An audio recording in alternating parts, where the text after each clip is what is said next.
इस वक्त हम खड़े हैं टाटा से रांची को जोड़ने वाले नेशनल हाईवे पर और इस सड़क को ध्यान से देखिए।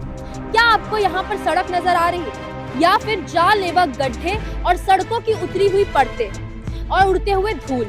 जी हाँ, आपको बता दें सड़क में लगभग 1150 से भी ज्यादा जानलेवा गड्ढे आपके स्वागत में तैयार है और यही हाल है इस नेशनल हाईवे का जो कि रांची से टाटा को जोड़ता है।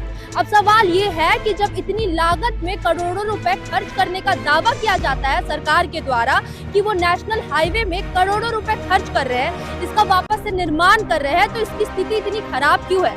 अगर अभी की बात बताएं तो इस वक्त हम खड़े हैं चांडिल वाले पैच पर और यहाँ पर एक पुल निर्माण हो रहा है जो कि लगभग 6 सालों से चल रहा है।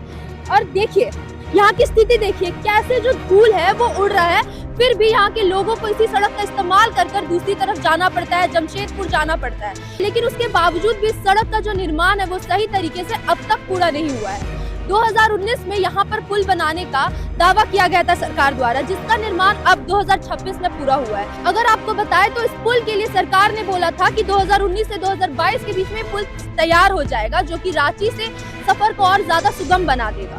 लेकिन आप देख सकते हैं इसकी हालिया स्थिति, जमीनी हकीकत अब भी खराब है। तो आखिर सरकार की आंख कब खुलेगी? पुल तो तैयार हो गया है, वो भी 6 साल के इंतजार के बाद। लेकिन अब यहाँ के स्थानीय लोगों को और कितना इंतजार करना होगा इस सड़क के मरम्मत का, वो सोचने वाली बात है। ये जो नेशनल हाईवे है यानी कि NH-33, ये कई सारे इलाकों को जोड़ता है, जैसे कि जमशेदपुर, रांची, चांडिल, गम्हरिया, बहरागोड़ा, कांदरबेड़ा और मरीन ड्राइव।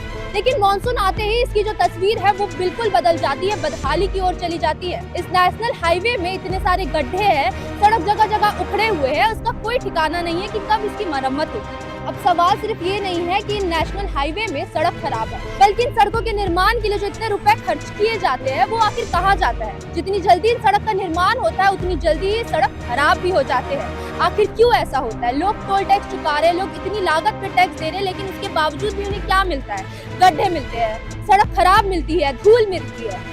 और अगर अब हम परियोजनाओं की बात करें जो कि NH-33 की 126 किलोमीटर यानी कि रांची से जमशेदपुर को जोड़ने वाली सड़क में इस्तेमाल होने वाली है और उपयोग होने वाली है, तो अब सुनकर चौंक जाएंगे। 214 करोड़ रुपए की लागत से 126 किलोमीटर का ये सड़क का मरम्मत होने वाला है, जो कि जमीनी स्तर पर तो दिखता नहीं है। 610 करोड़ रुपए की लागत से यहाँ पर एलिवेटेड कॉरिडोर का निर्माण हो रहा है, जो कि पार्टी से बालीगुमा तक बनने वाला है, वो भी अब रुका हुआ है।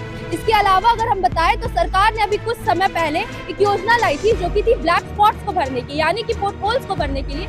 उसमें लगभग 84 करोड़ रुपए खर्च होने वाले थे, लेकिन कहाँ गए वो 84 करोड़ रुपए जो कि पैच होल्स को भरने के लिए इस्तेमाल होने वाले थे? पैच होल्स तो वैसे की वैसे ही है। उसके अलावा अगर हम आपको बताएं तो 4 लेन की तैयारी की जा रही है, जो कि भुइयां लिट्टी चौक से भिलाई पहाड़ी तक बनने वाला है 40 करोड़ की लागत से, वो भी निर्माण कार्य का हिस्सा है।